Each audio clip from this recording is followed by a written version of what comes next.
Alors, nous sommes ici dans votre somptueux bureau. Et est-ce qu'on peut savoir comment est-ce qu'on vous appelle, quel est votre titre principalement dans l'établissement? Je suis Monsieur Etou Osibi Christian, inspecteur pédagogique de fonction, et je suis le coordonnateur de l'école ultramoderne de la Charente-Maritime. Merci, Monsieur le Cordeau. À un jour de la rentrée scolaire, nous voyons les parents prendre d'assaut les marchés de Magno, de la ville capitale. Ça veut dire que les préparatifs se font à grande échelle. Mais dans votre établissement... Bon, dans notre établissement, au même moment que les parents s'attellent sûrement à équiper leurs enfants, nous également, nous avons eu, selon la déontologie du métier, des activités intermédiaires orientées par les rentrées successives. Il y a eu la rentrée administrative qui sonnait le retour au poste du personnel enseignant. Cette rentrée-là précède la rentrée effective de 2 semaines. Donc, depuis le 15 septembre, l'administration était au poste. Après, il y a eu la rentrée pédagogique qui signalait le retour au poste des enseignants. Et nous attendons la rentrée effective pour demain. Maintenant, dans ces rentrées-là, il y a un cortège des activités. Si ça vous plaira, je pourrais peut-être développer. Cette rentrée de classe est rendue effective d'abord de façon officielle. Il y a les institutions qui ont fixé cette date-là. Donc, nous n'avons pas eu un événement de force majeure qui puisse faire entrave à l'évolution normale de ce calendrier-là. Ça, c'est déjà du point de vue officiel. Et du point de vue technique, nous nous sommes préparés parce qu'il y a des activités, comme je l'annonçais tantôt, des activités intermédiaires. Durant la rentrée administrative, nous étions déjà de retour pour faire l'état des lieux des bâtiments, pour concevoir les emplois du temps, pour faire le mouvement du personnel enseignant. Qui va prendre quelle classe? Pour faire l'inventaire du matériel didactique. Quels sont les supports d'accompagnement qu'il faut prévoir? Les fascicules, les ouvrages, les livres programmes, les équerres, les compas, les rapporteurs. Nous avons inventorié l'état du mobilier scolaire, les tables, bon. Nous avons refait la peinture, nous avons refait les tableaux, nous avons vidé les toilettes. Nous nous sommes rassurés de ce que les enfants ne manqueraient pas de l'eau. À défaut d'avoir sur le robinet officiel, nous avons acheté les cuves d'eau. Parce qu'il y a des véhicules qui livrent l'eau potable. Donc tout Oui. ce cortège d'activités-là, nous l'avons fait en amont. Maintenant, quand les enseignants sont revenus également, eux aussi, ils ont eu leur menu à la rentrée pédagogique. Sans cela que certains se sont vus attribuer les salles de classe, confier les niveaux qu'ils vont tenir. Ils ont reçu les emplois du temps aussi. Ils ont été dotés en blouse de travail, parce qu'ils ont une tenue de travail qu'ils doivent porter. Ils ont reçu les registres d'appel pour aligner les premiers inscrits, tout au moins. Ils ont été dotés au matériel comme les dictionnaires, les livres, programmes pour faire l'élaboration de leur répartition. Parce que ce sont ces répartitions qu'ils vont mettre en exergue dès le premier jour de la rentrée. Mais il faut qu'ils les élaborent bien avant. Donc il y a tout un travail qui a été fait, Dieu merci, avec beaucoup de dextérité en amont, ce qui nous laisse optimistes quant à l'effectivité de notre rentrée ici-là. Bien sûr, alors tout un travail a été fait, comme vous l'avez su le dire, mais, et on comprend que c'est au bonheur des enfants, pour leur avenir. Mais quelles sont les activités parallèles que vous avez préparées pour les enfants? Nous n'avons rien prévu de spécial que ça. Ce qui était important, c'était d'abord réunir les conditions pour que les enfants là intègrent le milieu scolaire dans les conditions idoines, dans les conditions optimales d'apprentissage. Ça, c'est ce qui est important au milieu scolaire. Les autres activités viendront peut-être dans le cours de l'histoire, dans le cours du temps, les activités peut-être culturelles et autres là, mais ce n'est pas d'emblée là qu'on va les annoncer ou bien les aligner. Ce sont les activités qui viennent dans le calendrier normal des choses. Mais en rapport avec votre préparation, la rentrée scolaire des classes, est-ce qu'on peut dire que le rendement sera meilleur? Est-ce que les enfants vont avoir des bonnes notes, des bons résultats aux examens et aux classes de passage? Nous n'avons pas l'obligation de résultat. Nous avons l'obligation de moyens. C'est-à-dire que nous réunissons des conditions pour atteindre un but que nous ne garantissons pas à l'avance. Mais c'est aux enfants d'assumer l'obligation de résultat. C'est à eux qu'est destiné le message. Ce sont eux qui doivent lire les leçons et répondre au questionnaire qui leur sera soumis pendant les évaluations qui s'en suivront. Donc un responsable d'école ne peut pas prêter serment pour dire que je ferai 100%. Non, ça c'est trop prétentieux. Le responsable d'une école n'a pas l'obligation de résultat. Lui, il a l'obligation de moyens. C'est-à-dire qu'il réunit les conditions. Le col, c'est les cadres et le cadre. le cadre en tant que structure d'apprentissage et en tant qu'environnement. Et les cadres en tant que personnes de ressources. Ceux qui vont tenir les enfants, ceux qui vont dispenser le savoir. Voilà en quoi résume un établissement scolaire. Le cadre d'apprentissage et les cadres en tant qu'intervenants, en tant qu'enseignants. Nous réunissons ces conditions-là. Nous accompagnons les enfants. Qu'est-ce que nous faisons en parallèle? Oui, nous avons prévu les fascicules, par exemple, à tous les niveaux. Donc, depuis la troisième, les enfants ont des blocs de fascicules volumineux dans toutes les disciplines. Et tout le lycée également, de la seconde au terminale, toutes séries confondues. Nous dotons ces ouvrages-là gratuitement à nos enfants. Donc, dans la part d'investissement qu'ils donnent au moment des inscriptions, l'école apporte sa valeur ajoutée. L'école achète une machine, fait la reprographie de ces fascicules-là. Et nous équipons simultanément nos enfants. Parce que s'il fallait attendre que chacun s'équipe, achète tout ça là avec la conjoncture, ils n'iraient pas à la vitesse attendue par les pédagogues. Alors qu'est-ce qu'un leader de l'école fait? Il chapeaute la manœuvre. Et c'est ce que nous avons fait. Donc nos enfants apprennent dans des conditions optimales. Maintenant, avec ces conditions-là réunies, oui, ce que je peux vous dire, c'est que je suis confiant du rendement qui pourra s'en suivre, comme ça a toujours été le cas. Je suis confiant, parce que ça fait 2 années de suite que les meilleurs élèves du Congo sont sortis de cette école-là. Wow. En 2018, ils étaient ici. En 2016, ils étaient ici. Au PPC, tout au moins. Donc ça veut dire qu'il y a quelque chose qui se fait. Peut-être il y a d'autres parents qui aimeraient que, voilà, quand c'est un élève qui est issu de telle école, peut-être que l'école pourrait faire un geste de solidarité, un geste de soutien, qui n'est pas peut-être conventionnel, mais seulement par charité. Mais bien sûr, déjà ils ne sont pas nécessités aussi, ils ne sont pas malheureux ces enfants-là.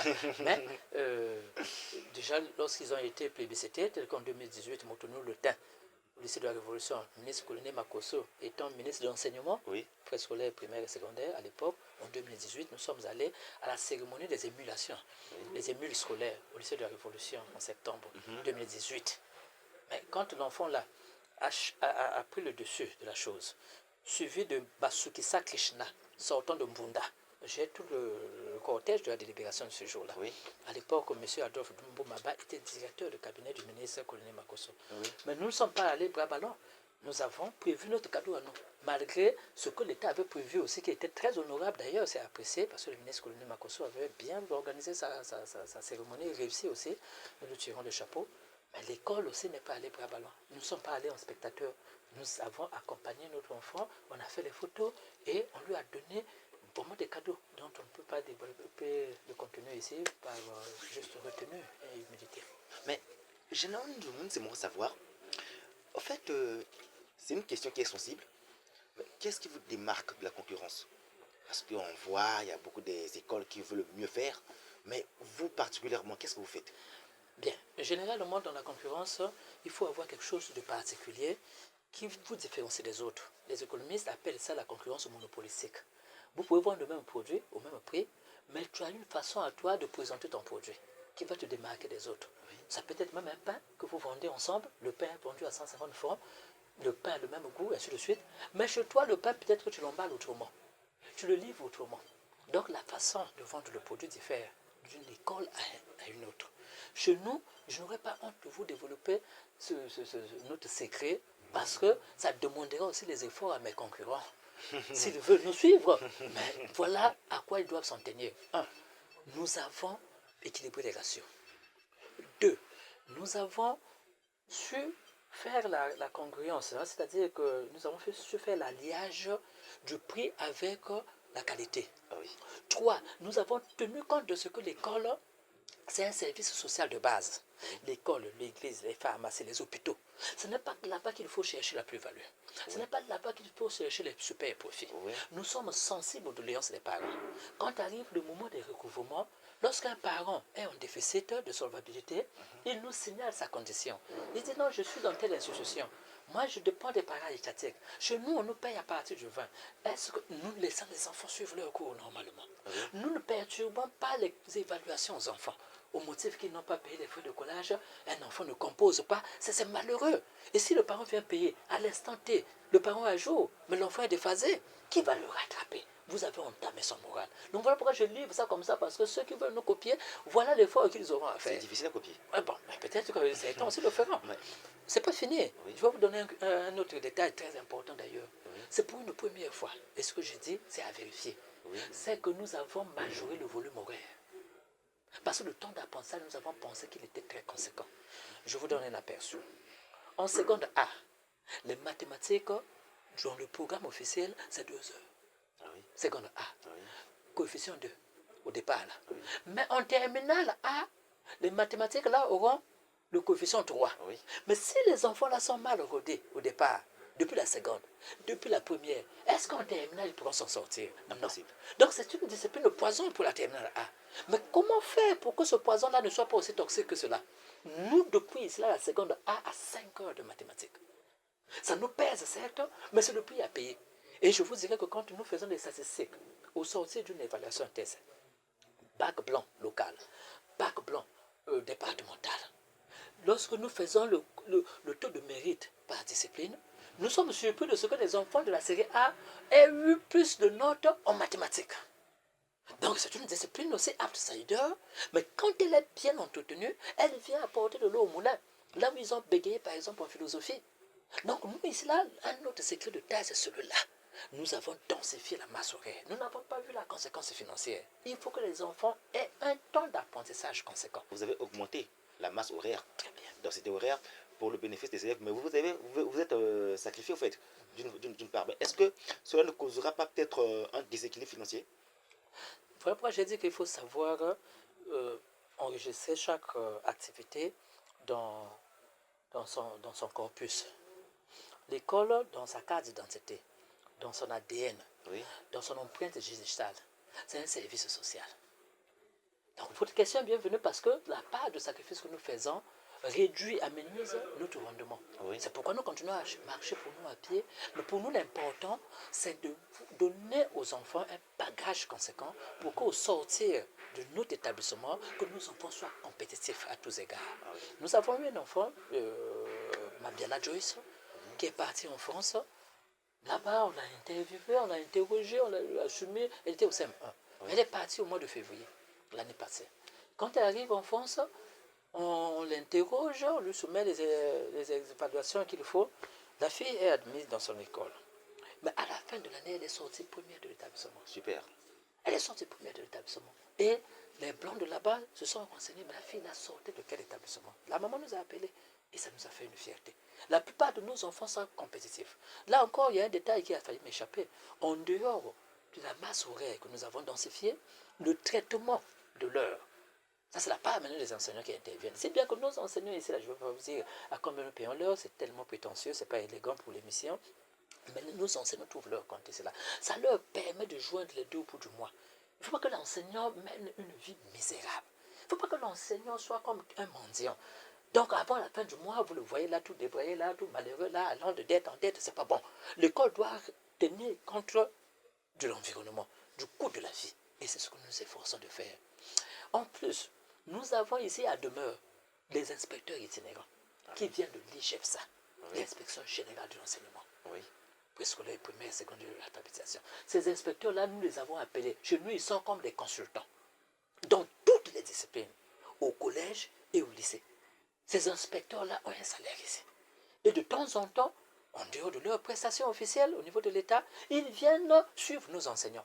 Parce que le directeur des études, le préfet des études, ce censeur-là, n'est pas qualifié dans toutes les disciplines. Si c'était un prof d'anglais qui est devenu directeur des études, vous pensez qu'il a la même clairvoyance en sciences physiques? Mais déjà, la démarche de suivre un enseignant, c'est une démarche pédagogique. C'est une supervision. Donc, ce n'est pas un acte d'enseignement. Mais lui, celui qui est devenu de là, n'est pas un superviseur. Mais qu'est-ce qu'il est allé faire dans les salles de classe? Est-ce qu'il connaît les modèles de supervision? Ah voilà. Donc il faut prendre les hommes compétents. Donc c'est en cela que parfois nos enseignants se font l'appeler à l'ordre. Ah non, vous traînez sur tel chapitre. Non, vous allez un peu plus vite. Non, cette notion-là est désuète. Elle n'est plus d'actualité. Ah oui. Non, mais vous avez manqué d'enseigner cette notion. Il y a maintenant une notion d'actualité. Parce qu'eux, ils sont au parfum des évolutions. Donc l'homme qu'il faut à la place qu'il faut. Bien sûr. Un autre détail encore, il y en a beaucoup en tout cas, notre particularité. Il n'y a pas le tronc commun au lycée. Non, on doit se déterminer. Oui, parce qu'il y a d'autres écoles qui mettent PS, STC. Au fait, on ne comprend pas. Mais pourquoi ils mettent ça? Non, vous leur poserez la question, mais je parle de ma part ici. Maintenant, pourquoi vous ne faites pas ça? Non, nous ne faisons pas ça parce que c'est vilain. Ce n'est pas justifié à tous égards. Ok? Oui. Donc, quand un enfant satisfait à son brevet, il se détermine. Donc, maintenant, quand vous faites la seconde tronc commun là, et les scientifiques, et les littéraires sont ensemble, vous allez doser les mathématiques là comment? Dans quel esprit? Ah oui. Ça sera les mathématiques des scientifiques ou les mathématiques des littéraires? Encore la philosophie est la même, l'histoire est la même, mais les mathématiques, les sciences physiques, les SVT. Oui. Mais un enfant qui devait se déterminer, qui devait s'orienter par exemple plus tard en première A, mais les sciences physiques là, il les croisait qu'à part. Oui.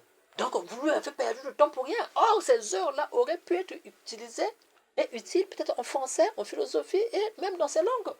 Dans ces matières spécifiques. Voilà, d'option. Oui. Donc ici là chez nous, dès l'inscription en seconde, il faut que je vous le dise. Et c'est valable au niveau de notre système éducatif, non? À Chaminade, là-bas, n'a pas de second tronc commun. À Révolution, n'a pas de second tronc commun. Je peux citer la lycée. Donc ce n'est pas recommandé par l'État. Non, je ne peux pas vous dire ça comme cela. Mais vous êtes un chercheur, vous êtes un journaliste. Je vous renvoie votre part d'effort à faire, je ne prends pas votre place. Nous assumons. Mais alors, pour cela, nous aimerions savoir, mais pourquoi pas peut-être aussi chercher un peu à alléger, parce que je repars encore sur la question, il y a d'autres parents qui sont malhonnêtes. Peuvent venir avec des raisons que voilà, c'est pas chez moi, j'ai pas quelque chose. Et pourtant, le parent a l'argent, joue à la ruse et l'enfant fréquente gratuitement. C'est pas trop méchant? Bon, je peut-être pas cet adjectif de malhonnêteté, mais je pense qu'ils ont manqué un peu de lucidité. Hein. Ils n'ont pas compris que l'éducation, c'est le premier besoin de l'homme, après le pain. Oui, après le pain. C'est l'éducation. Alors, ces parents-là, qui bloquent par devers des frais qui pouvaient être consacrés à la scolarité de leurs enfants, au péril même de l'équilibre économique de l'entreprise, ces parents-là pourront réfléchir et revoir leur allure autrement, peut-être dans 2 matins. Je ne dis pas qu'ils sont malhonnêtes, mais ce qu'ils font quand même fait mal, ça heurte certaines sensibilités. Nous sommes aujourd'hui en train de chercher à développer notre pays, mais le développement ne viendra pas des anges. Ça ne sera pas n'importe qui tombera du ciel. Non, c'est nous tous là. Chacun là où il est, essaie un peu d'apporter sa valeur ajoutée. Il y a des entreprises. Ici, là, le secteur de l'enseignement a été libéralisé depuis la conférence nationale. Donc, ça veut dire que les opérateurs qui font là, qui ne bénéficient pas des subventions étatiques, doivent composer, partiser avec des contributions directes venant des parents d'élèves. Mais quand les parents bloquent ça, nécessairement, nous finissons les années ici là, avec des beautés des impayés. Surtout que nous avons, peut-être pour nous, la maladresse de laisser les enfants composer sans leur perturber les évaluations. Hein? Parce qu'on se dit que même si vous le chassez là, vous n'aurez pas un billet de banque à l'immédiat. Mais l'enfant d'autrui, nous avons plus de pitié de ces enfants-là. Mais certains parents, malheureusement, ne nous accompagnent pas tel qu'on l'aurait souhaité. Nous vivons des scénarios terribles ici là. Où même le père parfois s'étonne. La maman dit que non, le papa dit que je suis à jour. On dit ah la maison est reçue. Et quand elle revient, elle appelle même son époux qui était venu payer. Non, c'est madame. Madame, ah non, il revient sur moi à la maison, on va traiter la maison. Ça veut dire qu'elle n'est pas passée à la caisse. Mais c'est pas bon. L'enfant est vivant, à tout moment, l'enfant est stressé, c'est pas bon, ça ne nous met pas en confiance. Même nous-mêmes, quand vous passez faire un contrôle, c'est les mineurs, non? Vous arrivez dans une classe de CE1, vous appelez les enfants, non, ceux qui n'ont pas payé, par exemple, un tel. Vous pensez que celui qui fait ce travail-là est tranquille? Pas du tout. Ah, voilà. Donc, même le gestionnaire aussi est traumatisé. Comment verbaliser un tel enfant? Vous donnez une convocation écrite à cet enfant-là, remet aux parents. Mais lui aussi, il a le summum. C'est comme le stress quand les soldats non, qui vont en guerre. Bien sûr, tout à fait. Voilà. Ils sont allés en mission, certes. On leur a donné certaines instructions qu'ils ont bien exécutées. Mais après, certains sont devenus fous. Donc, nous aussi, on est traumatisés de faire ce contrôle-là. Mais, monsieur Christian Osibi et tout, coordonnateur de l'école Charente-Maritime, je suis fier d'être devant vous parce que je fus l'un de vos élèves. Enchanté. Dans une école de la place qui était dans la rue au Colombier. Merci. Dont j'étais le nom. Et j'ai vu votre travail. Merci. Un homme talentueux. Merci. Un homme déterminé. Merci. Est-ce qu'on peut dire que aujourd'hui l'école Charente-Maritime a peut-être cette touche de plus grâce à vous? On ne quitte pas un enfer pour un autre. Non, pas du tout. Quand on s'est démarqué de quelque part, qu'on est arrivé ici, là, mais il faut faire quelque chose aussi qui puisse accompagner nos ambitions. Sinon, ça servirait à rien de quitter là où on était avant. On ne quitte pas un enfer pour un autre. Donc nous également, quand on est venu ici, là, avec nos embryons de connaissances, hein, oui. Je suis comptable de nature, j'ai fait des études comptables, techniques quantitatives de gestion. Donc, on connaît les notions de vie d'entreprise. On connaît les notions d'économie d'entreprise. Parce que c'était nos disciplines de base. quand on faisait le bac G2 à l'époque, un vieux bac, où on connaissait à quel moment le marché se stabilise. Même quand on est là, l'environnement est compétitif, là, beaucoup d'écoles là sont autour, je dis oui, les super profits attirent les concurrents. Tout à fait. Le marché va se stabiliser. Et il faut rappeler qu'en ce temps-là, il n'y a pas l'ordinateur, voilà, ni la calculatrice à la portée de toutes les bourses. non, on ne peut pas. Donc on travaillait avec notre tête, et une tête bien faite, on était des élites. Donc jusqu'aujourd'hui. Et ça finit par payer aujourd'hui. Voilà, donc les institutions valent ce que valent les hommes qui les dirigent. Les institutions valent ce que valent les hommes qui les dirigent. Nous avons beaucoup de particularités. Je vous donne encore une autre particularité. Nous en avons même 36. Au préscolaire, par exemple, nous avons tenu compte de la pénibilité de l'effort. Nos éducatrices sont en binôme. Deux par salle. Et il y a des classes où nous les avons alignés 3. Parce que le jour où une éducatrice peut tomber malade, l'autre ne pourra pas chapeauter la classe seule. Oui. Parce que c'est le corps humain, il a ses aléas. Oui. Quelqu'un peut tomber malade, on est éprouvé, sous le soleil, il se passe des choses. Mais si quelqu'un est empêché, elle a perdu sa mère, quelqu'un voyage, va accompagner le corps au village, l'autre là va enseigner, il prend la relève. Mais il ne prendra pas la relève seul. Nous irons piocher là où les gens sont 3.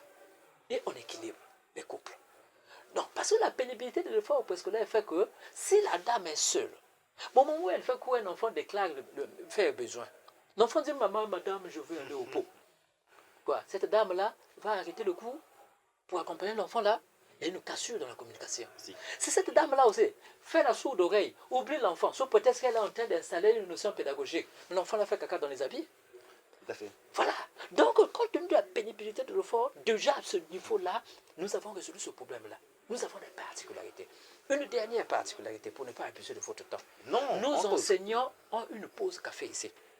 Elle est dite café, mais c'est à midi 13h, c'est le repas en fait qu'on mange. Mais le timbre nutritionnel qui est conventionné, c'est pause café. Pause café, oui. Donc à partir de 13h30, puisque nous faisons le plein temps de 7h à 16h, votre affamé, n'ayant pas un point d'oreille, mais il faut déjà assurer le ventre de ces enseignants-là. Parce que s'ils sont en hypoglycémie, ils ne seront jamais efficaces. Donc nous avons encore une part d'investissement là pour la nutrition de notre personnel. Mais il faut rappeler aussi que le corps humain peut travailler que 5 heures du temps en moyenne. Donc il faut le nourrir pour que voilà. soit non, il peut travailler plus que ça, mais pourvu qu'il soit dans les conditions d'un travail optimal. En moyenne, j'ai dit. Non, pas, oui, en moyenne peut-être, oui. Sinon plus. Sinon Oui. plus, voilà. C'est possible, mais c'est seulement les conditions. Vous pouvez travailler même 1 heure de temps dans les conditions pénibles et vous n'allez pas rendre aussi. Donc le problème, ce n'est pas la durée de travail que ça, mais c'est plutôt les conditions de travail. Donc quand les conditions sont bien installées, en ce moment-là, la personne peut rendre même 5 heures, 6 heures au travail, c'est possible, c'est jouable. Mais le problème, c'est de bien accompagner les enseignants. Donc chez nous ici, là, et les surveillants, les enseignants du préscolaire, les éducatrices, les enseignants du primaire, les membres de l'administration, à partir de 13h30, nous avons les dames là qui s'occupent de leur ration journalière. Et les gens mangent. À 14h, on reprend encore le travail et on finit à 16h. Mais la pause café, est-ce qu'elle est supportée par l'école? C'est l'école, ils n'ont rien à donner là. Donc voilà encore une particularité qui distingue cette école des autres. Je le dis parce que ceux qui veulent nous imiter auront à faire cet effort-là. Mais je suis sûr qu'ils le feront aussi, parce que nous ne sommes pas des dieux pour l'avoir réussi. Mais voilà le chemin à suivre. Mais le chemin à suivre, mais est-ce que ce n'est pas dangereux parce qu'on vend les armes à la concurrence? Non, je ne vends pas les armes à la concurrence. On ne va pas au combat à la fleur au fusil. Mais au contraire, quand je le fais, c'est de façon insidieuse. Parce que ne pas le faire aussi, c'est comme si nos résultats là n'ont pas de traçabilité. Voilà. Je le fais pour rendre la traçabilité à nos résultats. Vous voyez que tout ce que nous faisons là concourt au bout du rouleau à l'efficacité du rendement.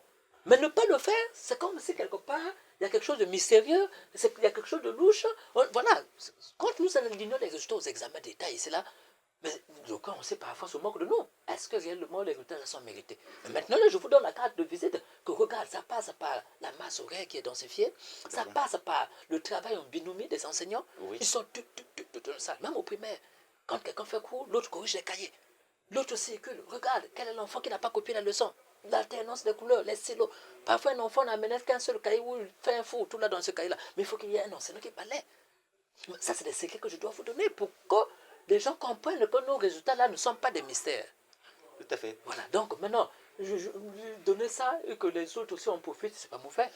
Voilà pourquoi quand nous rentrons dans vos établissements, il y a des restrictions et aussi voilà, des règlements qui sont affichés sur le mur. Et cela permet aux enfants de le respecter, de le faire non seulement à l'école, mais aussi à la maison. Oui. Donc, ici, là aussi, du point de vue disciplinaire, mais en tout cas, les particularités, ça court de source, mon frère. Je peux vous les étaler, même 36 ici, là. Il y a encore un détail sur le plan disciplinaire. En dehors des mesures incitatives au rendement, mais il y a aussi les mesures coercitives. Donc, sur le plan disciplinaire, les enfants qui viennent avec du tabac, du chicha, déjà nous contrôlons les sacs à l'entrée de nos enceintes scolaires, les sacs sont contrôlés. Il y a des agents qui sont là, vérifient les sacs et les enfants rentrent. Donc ici, là, on ne fume pas les chichas. Ici, là, on ne va pas dans les toilettes à deux. Non, chacun va, l'autre sort. Parce que nous avons beaucoup de poches sur les toilettes. Dans cette école-là, nous n'acceptons pas qu'un enfant manque à un cours.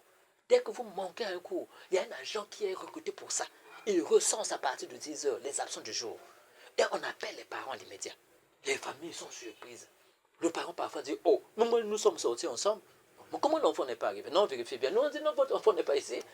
Et quand l'enfant arrive à la maison, le papa demande, tu étais où? La direction de l'école m'a appelé. Donc tout ça là, c'est un effort. Vous voyez les combinés téléphoniques là, tout ça là, on met le crédit pour alerter les parents à chaque fois. Un grand sacrifice. Voilà. Nous avons encore une autre particularité. Les enfants qui tombent malades ici là, nous les soignons nous-mêmes. On a une infirmerie scolaire locale. Ah oui. Voilà. Mais avec cette infirmière là, c'est des prestations qu'il faut payer. Donc tout ça là, nous supportons. Et l'enfant repart à la maison avec les ordonnances à la charge de l'établissement. Si la maladie s'est déclenchée à l'école, si l'enfant s'est blessé à l'école. Est-ce qu'il n'y a pas de remboursement? Non, on n'a pas de remboursement. Il n'y a pas de remboursement. Parce que l'école, nous c'est pas informons. l'hôpital. Non. Au contraire, c'est des services techniques. Dans un milieu scolaire, en fait, une école qui se veut comme telle doit avoir ces antennes techniques qui accompagnent l'existence des enfants d'autrui au milieu scolaire. Quelqu'un peut tomber malade, quelqu'un peut faire un malaise, mais les premiers soins, mais il faut les garantir sur place. Le temps de courir, là, ça tient sur un fil. Donc ça, de ce côté-là, il n'y a pas à dire que non, comme c'est une école, bon, c'est pas une infirmerie, si quelqu'un tombe, on le laisse pour compte. Non, au contraire. L'école doit avoir ça, les mesures d'accompagnement, les premiers soins d'urgence en cas de... Et quand nous le faisons, pour donner une fière allure à notre structure, pour donner une valeur ajoutée à notre activité, à notre interaction avec les parents, nous chapeautons ça. L'école chapeaute ça. Mais ils ne sont pas malades tous les temps. C'est peut-être un cas signalé par semaine, ça et là, et puis voilà. Mais qu'en est-il aujourd'hui? Il y a beaucoup des élèves qui échappent à la règle. Parfois, une élève ou des élèves peuvent s'organiser en bande pour faire des choses obscènes. C'est-à-dire que, pour ne pas dire des gros mots ici, il y a des élèves qui peut-être font voilà, des actes immoraux dans les salles de classe.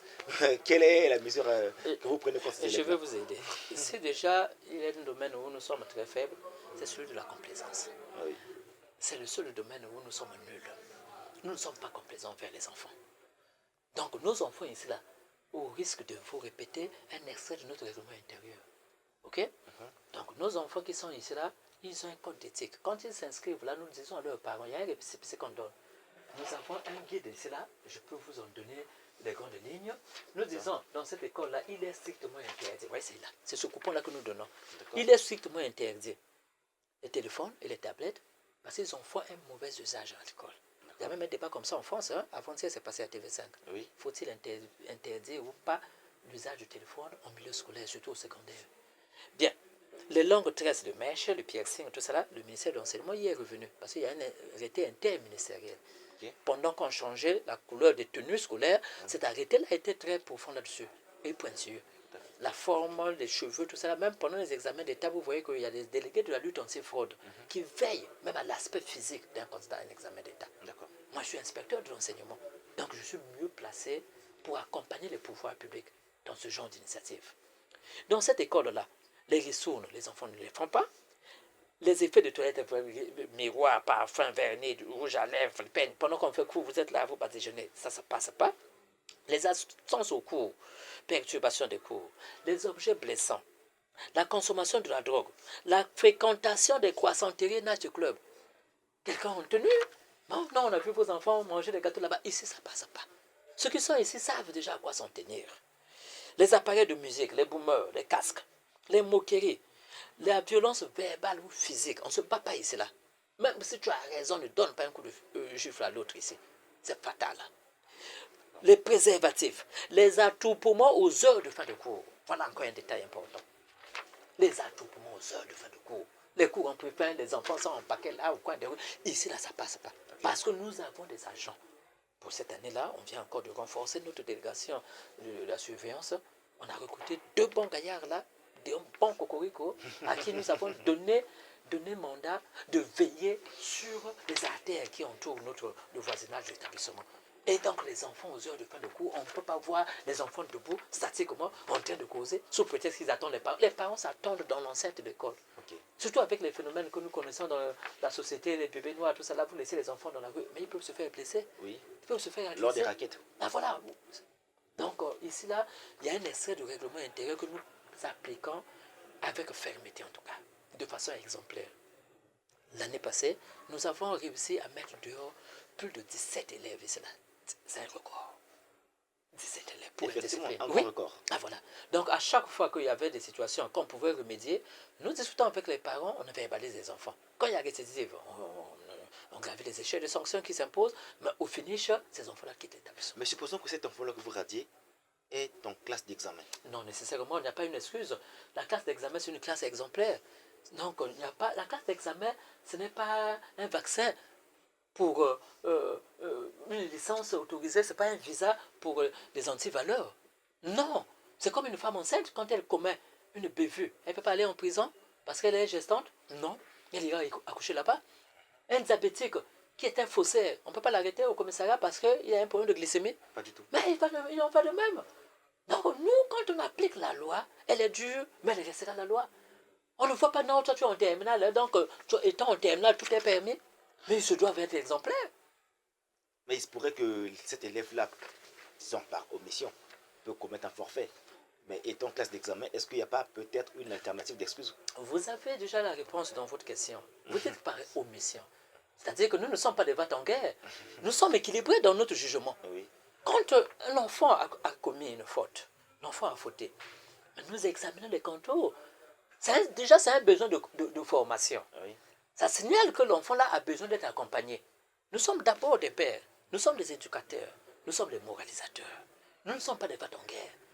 Donc, nous écoutons l'enfant, nous apprécions souverainement les circonstances de la survenue de l'incident. Nous faisons recours à son historique, l'enquête de moralité. Nous menons les investigations qui s'imposent et selon la gravité de la situation, non, il y a des enfants qui sont relaxés. Il y en a même à qui on demande seulement d'écrire une lettre d'excuse. S'il avait offensé un professeur de mathématiques là-bas, on dit écris une lettre d'excuse que tu liras en public à ton professeur. Tu écris la lettre, ce jour-là, tu rentres dans la salle, tu fais la lecture et tu donnes l'exemplaire à l'enseignant. Nous aussi, on photocopie pour toute fin utile, on garde l'ampliation. On n'est pas des boîtes en guerre. Nous n'avons pas ici recruté les anges. Nous avons recruté les humains, oui, avec leur dose d'imperfection. Alors, monsieur le coordonnateur, est-ce qu'on peut avoir vos adresses et vos coordonnées téléphoniques de l'école, bien sûr? Merci. L'école est localisée dans la rue Fora numéro 3. La rue Fora numéro 3, c'est une ruelle qui est située entre l'arrêt de bus Libanga Yatalo et l'arrêt de bus Loami. Quand nous quittons l'hôpital de Talangaï, c'est par la gauche qu'il faut rentrer. À l'arrêt cordonnier, là où il y a l'arrêt cordonnier, là, c'est là qu'il faut rentrer. Nos emblèmes, c'est les couleurs verte et jaune. Donc, nous avons le vert et jaune là, comme l'étoile du Congo. En fait, c'est nos emblèmes à nous, sans être de cette obédience sportive. Au moins, nos couleurs, c'est vert et jaune. Donc, cette école-là. Et là-bas, nous sommes sur un rayon de plus de 800 mètres. Parce qu'on est sur au moins un agencement de 9 à 10 parcelles. Et c'est une grande bâtisse qui est là, et ça échappe, ça se lie à l'œil nu. Il se fait seulement de vous renseigner, même dans les parages. L'école semble avoir cette aura-là, d'être facilement localisable. Le téléphone, c'est le 06 959 09 52. 06 959 09 52. Nous faisons le plein temps, de 7h à 16h. Il y a des journées où nous finissons à 14h45, 2 fois dans la semaine, mardi et jeudi. On casse un peu le rythme. Samedi, il n'y a pas de prestations pédagogiques. Nous fréquentons du lundi au vendredi. Et nous faisons le plein temps. Merci, monsieur le coordonnateur, pour votre temps accordé. Nous souhaitons vous revoir très prochainement.